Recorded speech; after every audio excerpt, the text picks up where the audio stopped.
Ma'am তুমি কি করছো এখানে? আসলে কি যে করতেছি আমি নিজেও জানি না। আসলে আজকে আমি একটা রেসিপি দেখাবো। আমি তো কখনো আপনাদের মাঝে রেসিপি শেয়ার করি নাই। আসলে ছোট বাবু বা বাসায় ছোট বাবু থাকলে কিভাবে বাবুদের জন্য খাবার বানাবেন এই চিন্তায় কিন্তু আপনাদের ঘুম হয় না।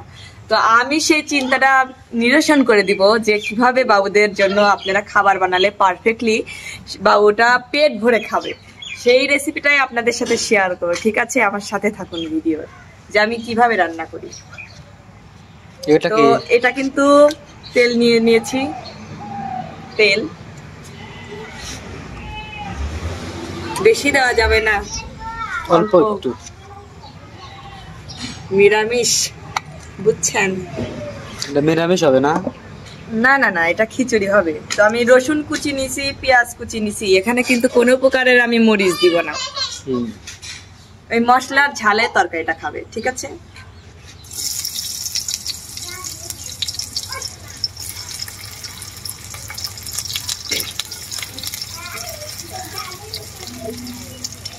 দর্শক বন্ধুরা হয়তো বা চিন্তা করতেছে যে আল্লাহ, মিম বড়দের রান্নাই জীবনে দেখালো না, এখন আমার ছোট বেবিদের রান্না দেখাচ্ছে। আসলে এখন বাচ্চা কাচ্চার মা হয়ে গেছি, তো এই জন্য সময় সময় ট্রাই করি। চুলাটা আস্তে দিয়ে দিলাম, বেশি টাইতে গেছে কড়াইটা। লাল লাল করে ভেজে নিতে হবে।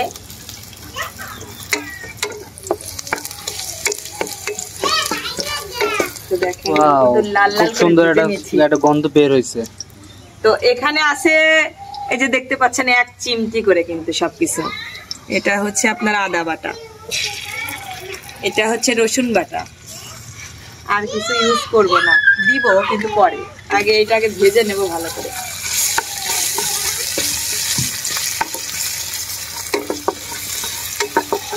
সুন্দর করে ভেজে নেব। তো বলেন, আমি এখন উল্টা রান্না করব। এখানে আমি পানি দিয়ে দেবো। বলেন তো কেন পানি দিলাম? কেন?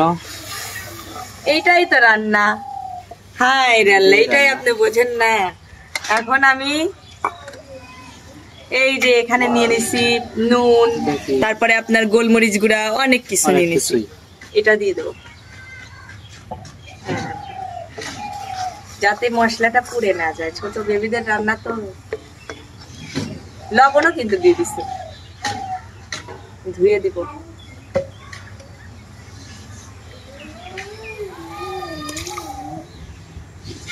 ঠিক আছে, এখন ওইটা আস্তে আস্তে হবে।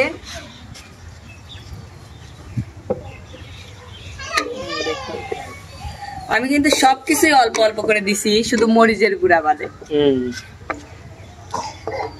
দর্শক বন্ধুরা দেখছেন, আমি কিন্তু বাচ্চাকালে রান্না শিখে গেছি, রাঁধুনি হয়ে গেছে এখন। হ্যাঁ, এখন এই সুন্দর মতো এই জিনিসটা হবে। মানে উপর দিয়ে যখন তেল ছেড়ে দিবে, বড়দের রান্নার মতো নেই, ছোটদের রান্না। তো আমরা হওয়া পর্যন্ত অপেক্ষা করব। দর্শক বন্ধুরা আমি কিন্তু এই জিনিসটা দিতেই ভুলে গেছি, দেখছেন? তেজপাতা বেশি দিব না, একটা দিলাম। আসলে আমার যে মন, আমার রান্না দেখে ট্রাই করলে আপনারাও হয়তো বা ভুলে যাবেন। একটু দারচিনি দিয়ে দিলাম।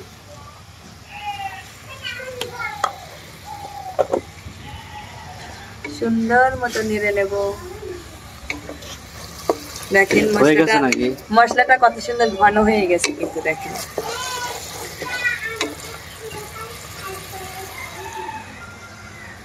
দেখছেন কিভাবে রান্না করতে হয়? দর্শক বন্ধুরা আসলে আমার থেকে আপনাদের সবার শেখা উচিত। সবকিছু সামলানোর পরে রান্না করি, আসলে একদিনও রান্না করি না, মাঝে মাঝে করা হয়।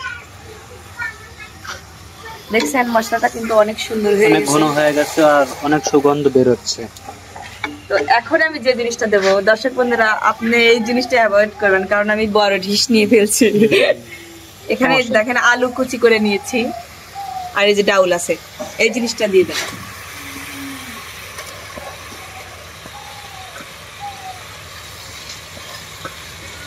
সুন্দর মতো দিয়ে দিলাম।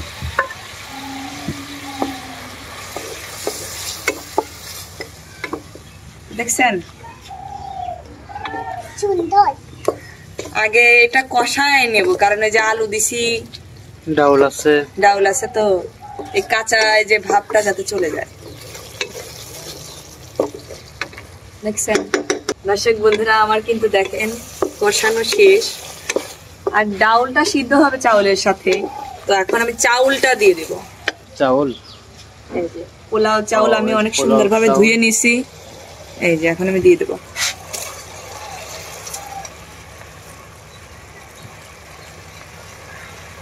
চিনি গুঁড়া পোলাও চাউল। আপনারা অবশ্যই, গান গায় না ও, কিন্তু মাঝে মধ্যে কিন্তু রান্না বান্নাও করে। প্রতিদিনই রান্না করি, আমার ছেলের জন্য বিশেষত রান্না করতে হয় আমাকে। মুস্তাকিম বিল্লাহ খাবে খিচুড়ি।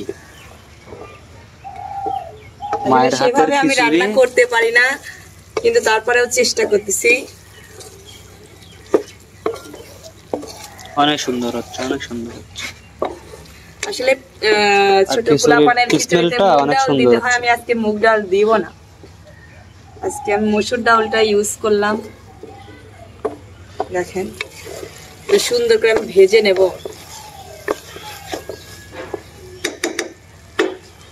ভাজতে হবে ভালো করে, তারপরে আমি পানি দিব। অনবরত নাড়তে হবে, না নাড়লে এটা পুড়ে যাবে, ধরে যাবে।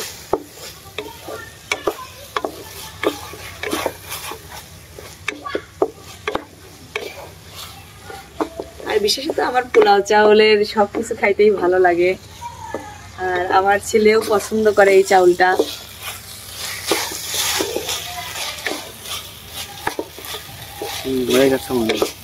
হ্যাঁ, এখন হয়ে গেছে, আমি পানি দিয়ে দেবো।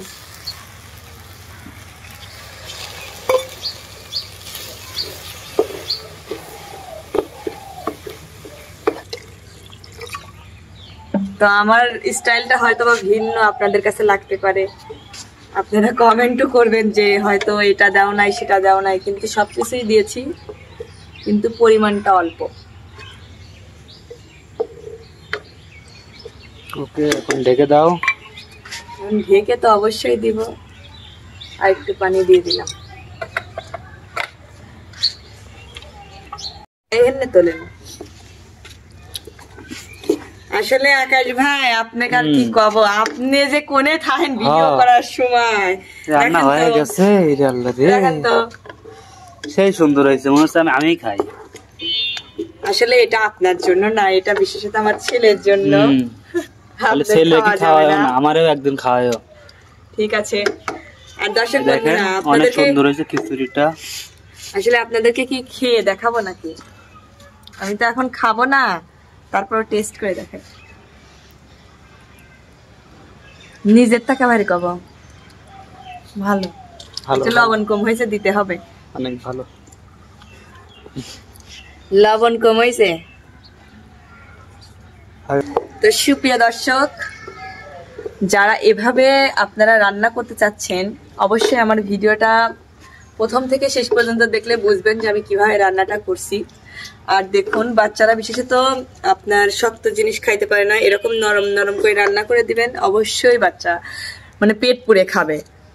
আর আমার আজকের এই রেসিপিটা কেমন হয়েছে অবশ্যই কিন্তু আপনারা কমেন্ট করে দেখাবেন, আর যদি বেশি ভালো লাগে সেটাও কমেন্ট বক্সে জানাবেন, আর যদি ভালো না লাগে সেটাও বলবেন যে তোমার রান্নাটা হয় নাই।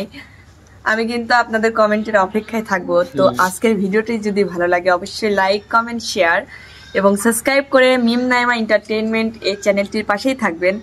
সে পর্যন্ত সবাই ভালো থাকবেন, সুস্থ থাকবেন। আল্লাহ হাফেজ।